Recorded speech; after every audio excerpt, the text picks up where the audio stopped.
Hello again, I'm David and welcome back to the channel.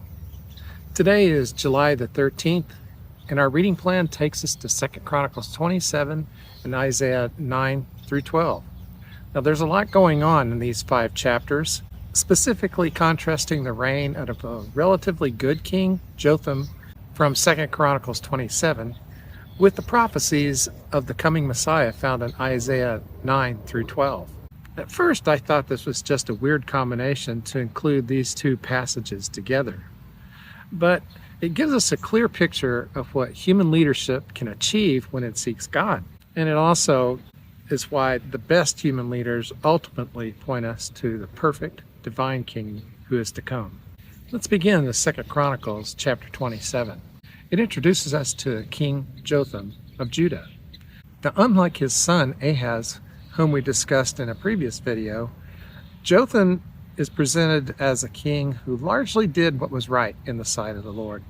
The very first verse tells us he did what was right in the eyes of the Lord, just as his father Uzziah had done. But unlike him, he did not enter the temple of the Lord. Now this phrase is significant. His father Uzziah had been a powerful, successful king, but he overstepped his bounds by trying to burn incense in the temple. This duty was specifically reserved for the priest, and he was struck with leprosy for it. Jotham learned from his father's mistakes, showing us a wise respect of God's established order. Jotham was a builder. He strengthened the walls of the temple, and he built fortifications throughout the land, including the towns in the hill country, the castles in the forests. He was a king focused on security and prosperity of his people. Furthermore, we read that Jotham waged war against the Ammonites, who had previously been paying tribute to Judah, and he defeated them. As a result, they were forced to pay tribute again for the next 3 years. The summary of Jotham's reign is truly inspiring. Jotham grew powerful because he walked steadfastly before the Lord his God, 2 Chronicles 27:6. This is a direct correlation between his faithfulness to God and his success as a king. He wasn't perfect. The passage notes that. The people continued their corrupt practices, 2 Chronicles 27:2, indicating that his righteousness didn't fully transform the nation's spiritual state at all. But Jotham himself was good, a faithful leader who brought stability and strength to Judah. So we have Jotham, a strong, righteous, and prosperous king who walked steadfastly with God. He's certainly a better example than many of the kings of Judah and Israel. Now let's turn to Isaiah chapters 9 through 12. These chapters were likely written around or shortly after Jotham's time during a period of great political upheaval and spiritual decline that would have followed with King Ahaz. Yet amidst this uncertainty and the looming Assyrian threat, Isaiah speaks of a king far greater than Jotham. A divine king, a Messiah, who would bring true and lasting light. Remember these words from Isaiah 9:2. The people walking in darkness have seen a great light.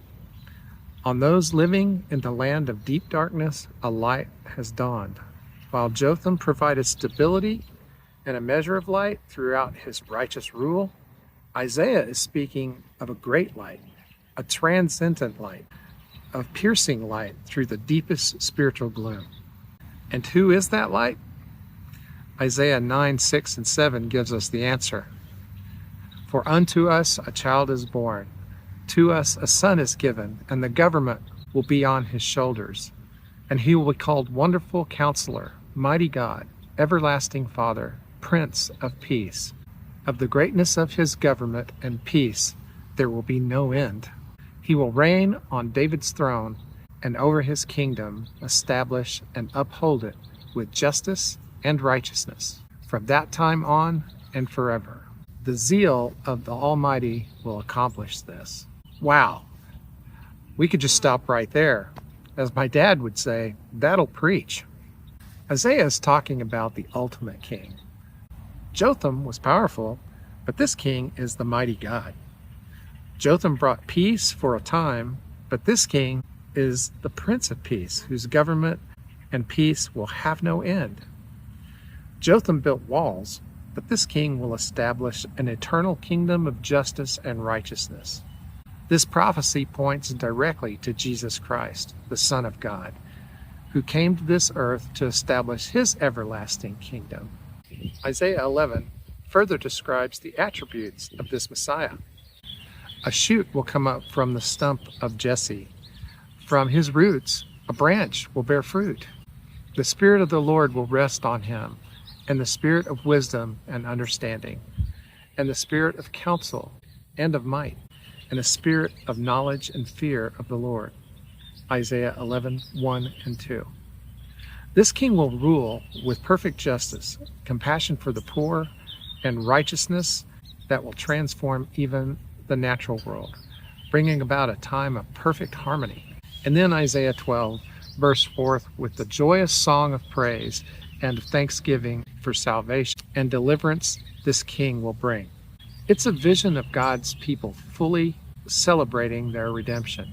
So, what are the key takeaways that we put Jotham's good reign next to Isaiah's prophecies for the Messiah? Well, number one, the best of human rule points to the need for divine rule. Jotham was a good king, and he was steadfast and brought blessings to his people. But even his righteousness couldn't fully change the people's hearts or bring an everlasting kingdom. The story of Jotham highlights the limits even the best human leaders have, showing us why we desperately need a perfect king, a divine king, Jesus. Number two, righteousness leads to power and blessing, but not ultimate salvation. Jotham's power and his prosperity came directly from walking steadfastly before the Lord. This is a consistent principle in Scripture. However, even this personal righteousness couldn't solve humanity's deeper problem of sin. Only the Messiah could do that. Number three, the unshakable hope of God's plan. Despite the cycles of good and bad kings and the looming threats, God's plan for a perfect, eternal king remains steadfast. Isaiah's prophecies are a beacon of hope, reminding us that God is always working towards his ultimate redemption, even when human efforts fall short. Jotham's story is a good reminder of the positive impact that righteous leaders can have. But Isaiah 9 through 12 takes us beyond the limitations of any human ruler, pointing to Jesus Christ, the true King, whose reign brings everlasting peace, perfect justice, and ultimate salvation.